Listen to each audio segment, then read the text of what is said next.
show.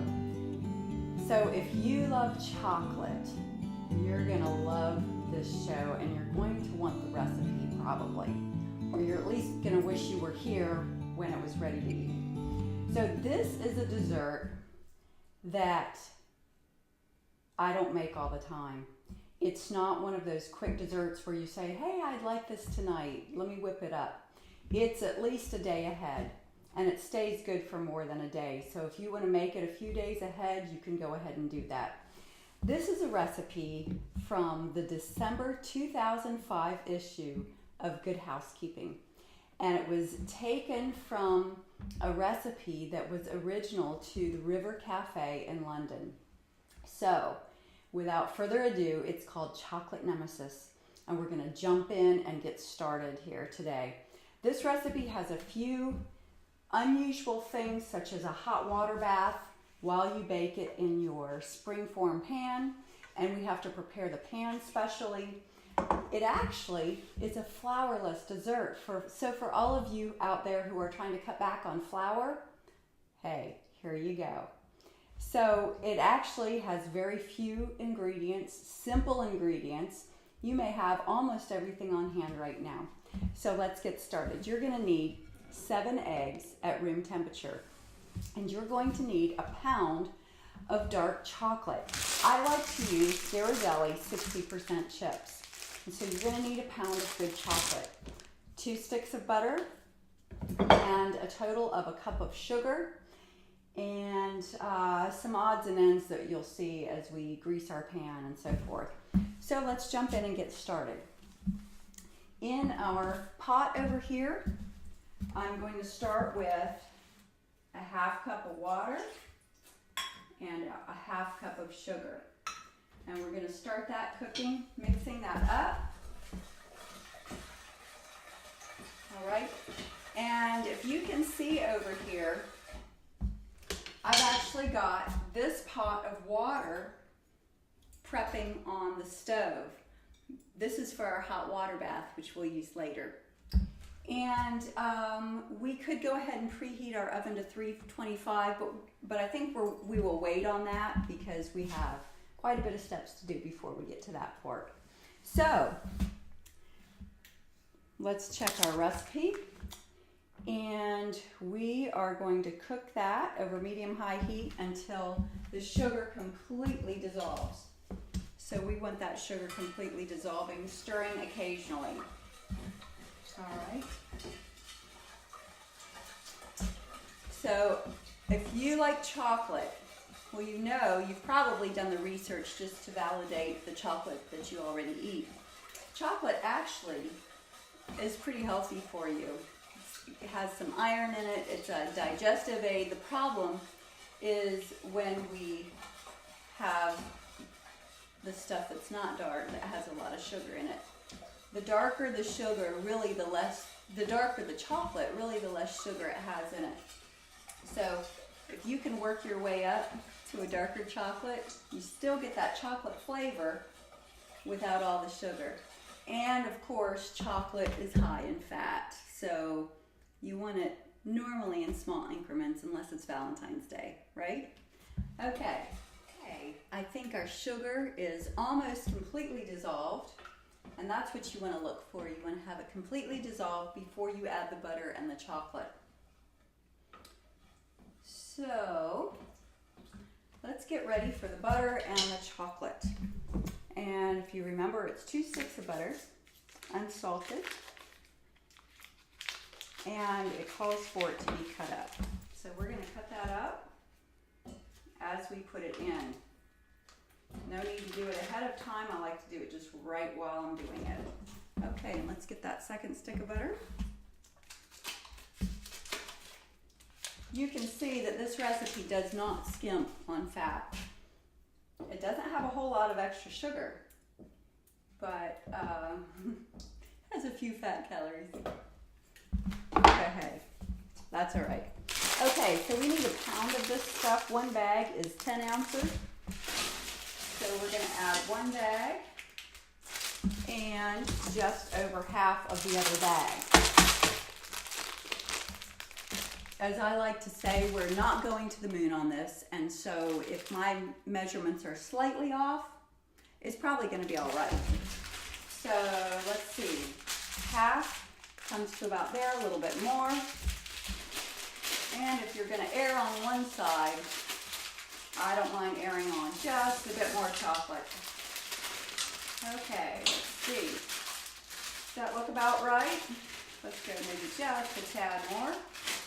Speaking of Tad, this is probably Tad's favorite dessert.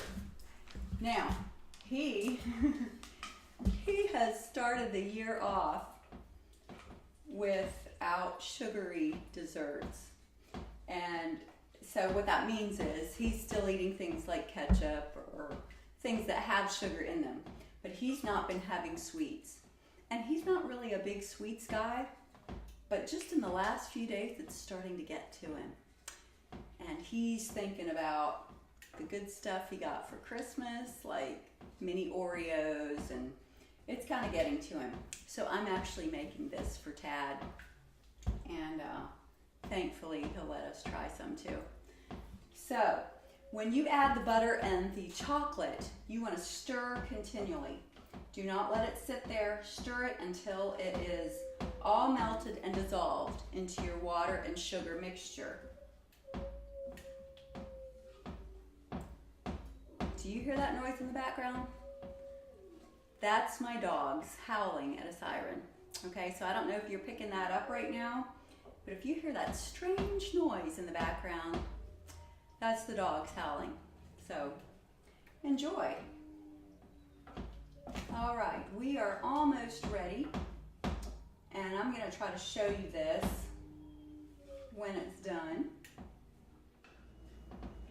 Chocolate is easy to burn.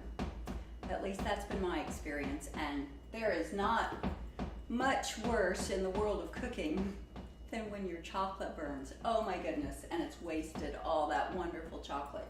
So you really want to watch this carefully. Don't leave your stove. Keep watching it, and once it's melted and your butter is dissolved, can you see that? Look at that.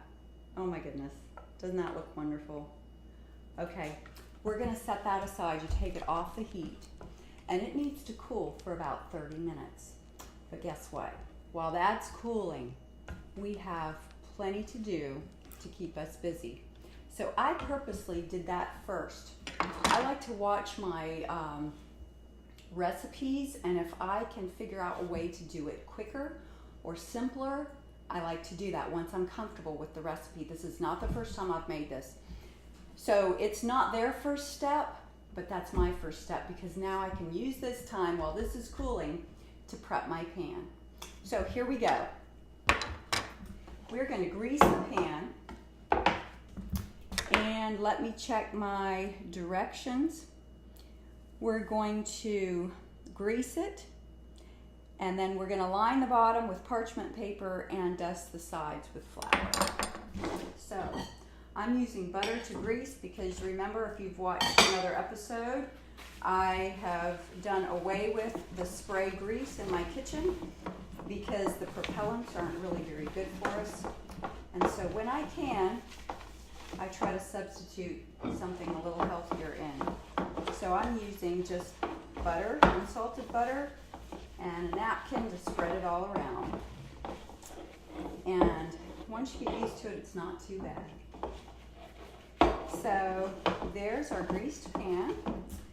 And now we want to get our parchment paper in the bottom of that.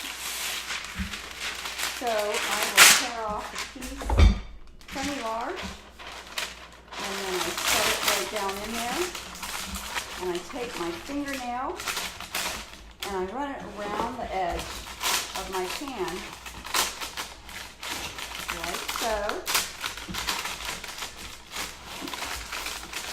And you can use wax paper or parchment paper for this, it doesn't really matter. To me it seems like they're pretty much the same. I'm sure there's probably some difference, but okay, can you see that?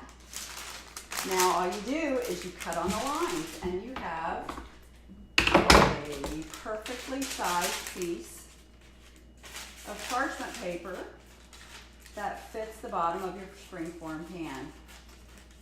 So, if you're trying to have your little kiddos help you on this one, this might be one that they could do for you. If they know how to use the scissors old enough to cut and stay on the lines halfway decently, they can help you out on this one. So, as we get this finished, I want to put it butter side down. Make sure I stuck it all down in my butter. So I'm going to put that butter side back down, and it sticks really nicely down in the bottom of my pan. Can you see that? All right, so now we want to flour the edges. So I'm sprinkling some flour in here, like so, and we're going to go around, give it a little tap, and spread it all around so that the edges get nicely floured. And I've got a trash can back here, so I'm not dumping this on the floor, at least not on purpose. And so here's our prepared pan thus far. Now, we also have to wrap the outside in tin foil. When I first started making this recipe, I had this small, the regular size tin foil. And that you can make do, but if you know you're going to make this recipe and you really want to make it easier on yourself and have an easier time getting it right, I would recommend getting some large tin foil, because I'll show you why. Because this bakes in a hot water bath, if you have small tin foil, you're going to have to piecemeal this. And then that means there's going to be some places where the tin foil joins another piece of tin foil and the water gets in. You can deal with it. You can try to drain it off when you bring it out of the oven and hope it doesn't get too much into your dessert. But really the best way to go is with tin foil that's larger, because you need one piece, and one piece will keep that water out. And that's what the purpose of this tin foil is right here, is to keep the water out of your pan. So, pressing that tin foil around. All right. Okay, getting it nice and pressed. So here our pan is completely prepped. All right, so we're going to set that aside. And now for the eggs. We're going to mix our 7 room temperature eggs with a ½ cup of sugar. And this is going to mix 6 to 8 minutes, okay, until the mixture thickens and pretty much triples in volume. So this is a long time. If you have an electric stand mixer, this is the time you want to use it, because it's a long time to stand there for 6 to 8 minutes while your eggs are mixing. It's a long time to hold it, but it can be done. When I first got married, I normally used a handheld mixer, and you can do it. Set your buzzer, set your timer on your oven, and just keep it mixing. So thankfully, I now have a stand mixer, and it makes it a little bit easier because you can go and do something else and just check it every so often while it's mixing. Okay, and I'm going to wash my hands from my raw eggs on there like I like to do. Just a quick wash. Okay, and so we have our 7 eggs and ½ cup of sugar, and we are going to mix this at high speed. All right, so we'll get it hooked in over here. Not sure if you can see this. Maybe we can bring this over like so you can see what's going on over here. Okay, we're going to use the whisk attachment and get that going.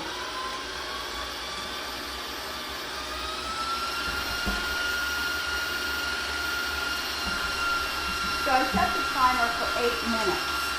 because I really don't want to skimp on this, and I don't have to hold it with my hand, so I'm going to let it go the 8 minutes.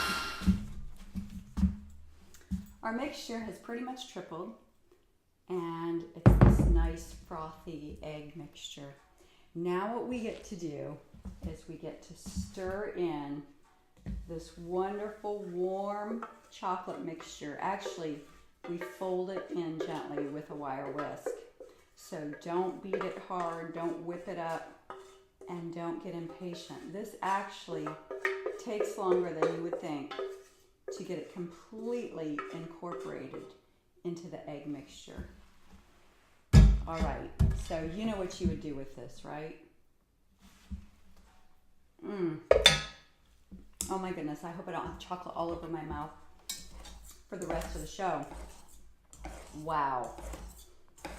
That would be good just by itself. Okay, so what I'm doing, I'm just folding this in with a wire whisk. And I don't know how well you can see, but it begins to take the color of the chocolate, starts kind of getting swirled in. But be patient, it will completely change color and you won't see any of the yellow egg anymore. And that's when you know it's all done. I'm going to stop for a minute and get our oven preheating 325 because we want this ready very soon. We're almost ready to put it in. And my hot water for my hot water bath, I want to turn it up to high because we're about ready for it. So we'll continue folding. And again, don't beat it hard. Take your time and fold it in. You don't want to mess up that wonderful consistency of the eggs. All right, by the way, this recipe is called Chocolate Nemesis, and I will try to post it at the end of the show. I haven't really told you much about what it turns out like. Again, it's a flourless cake, flourless dessert.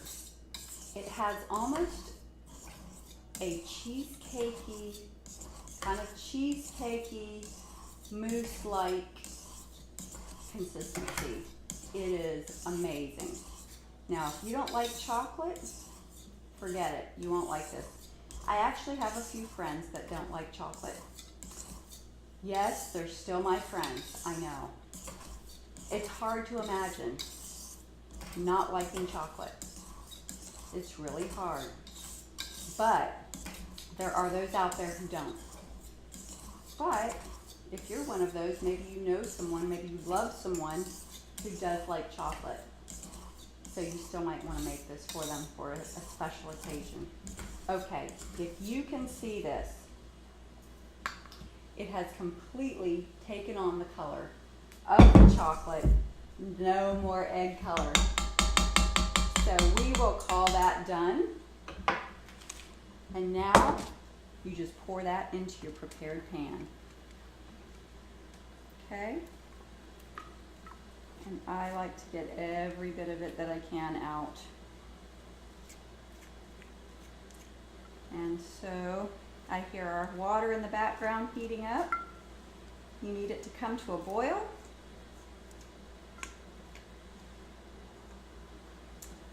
And our oven should be preheating right now. Okay, so this is ready to go into the oven. And when our water's ready and our oven is preheated, we'll finish it up and get it in the oven. Our water is finally boiling and our stove is our oven is preheated to 325. So here we go.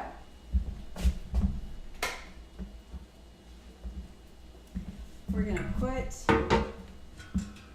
our chocolate nemesis into the middle of this roaster. I hope you have a large roaster or something like this that you could set it into.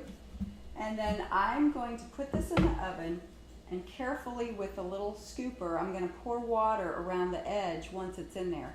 Because once that water's in there, you really don't want to have to move it very much. So I'm going to pour the water around the edge. And this is a little bit tricky because you really don't want the water to get on your fabulous dessert. So we're just gonna carefully pour it along the sides. And I wish you could see this, but since I am a cameraman also, we're just gonna hope that you get the idea over here. And you're supposed to pour it to where it comes to about halfway up the side of your springform pan. Again, it's not rocket science, so just approximately is totally fine. You'll start to see, as you get up there, you'll start to see your pan start to move around a little bit, and that's a good indication that it's probably up high enough. Okay, that's done. And now we'll gently push that in and set your timer for 35 minutes. And we look forward to what that's going to look like when it comes out. Our chocolate nemesis is almost ready to come out of the oven. And so it's not done yet though. This is not one of those get out of the oven and eat it desserts. We have to refrigerate it overnight. So like I said earlier, this is a plan ahead special dessert. So we'll get it out of the oven in a minute. And then after it cools down, I'll put it in the fridge overnight. So here we go. Looking good. And let me get my hot pad ready. And when you get it out of the oven, you'll notice that the edges appear somewhat set. And that's what you want it to do. It should look a little bit set around the edges. And I'm gonna go ahead and get my cooling rack out instead of my hot pads here. All right, this is the tricky part because you don't want to burn yourself, but you don't want to get everything wet. All right, so quickly move it over here. And I would like to show it to you, but I don't want to mess it up. Can you see it a little bit? Okay, so we'll refrigerate it overnight and hopefully tomorrow come back and show you the finished product. Tad's been working outside, and so I've called him in for supper. So let's see if we can catch him with a surprise. Does that look all right? That looks all right. So this is our chocolate nemesis. And if you'll stay here for a minute, that would be great. Let me take my jacket off if I can. So wash my hands, you probably don't need to wash my hands. If you'll just come over here, that's great. Okay. And what we're gonna do is put this on here. And then, do you want some now or after supper? After supper. All right, so let's see how it turns out. And to release the springform pan, and I think we're gonna see if we can just set that right on top of there. And you can serve this with whipped cream or fresh raspberries, but we like it just like this. The presentation isn't great, but wait and see how great it tastes.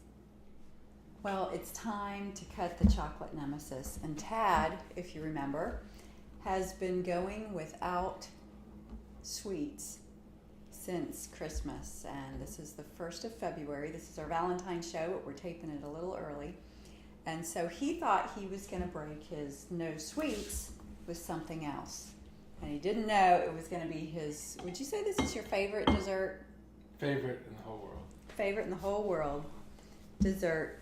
The original recipe was at the River Cafe in London. So this is a version that is suited to make it at home with the sizes of pans that you have at home.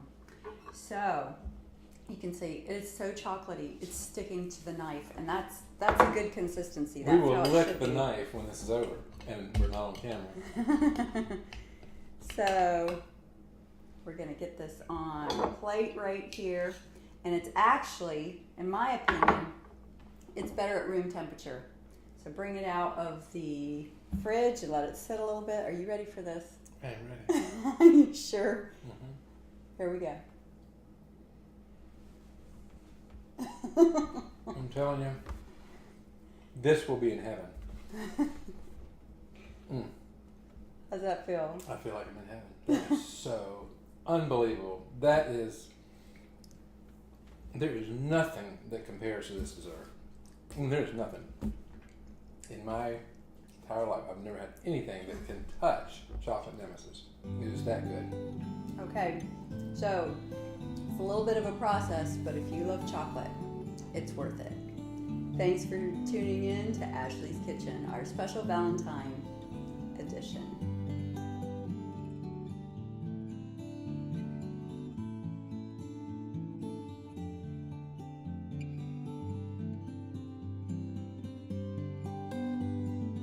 And if you can see that, it looks really nice. Woo!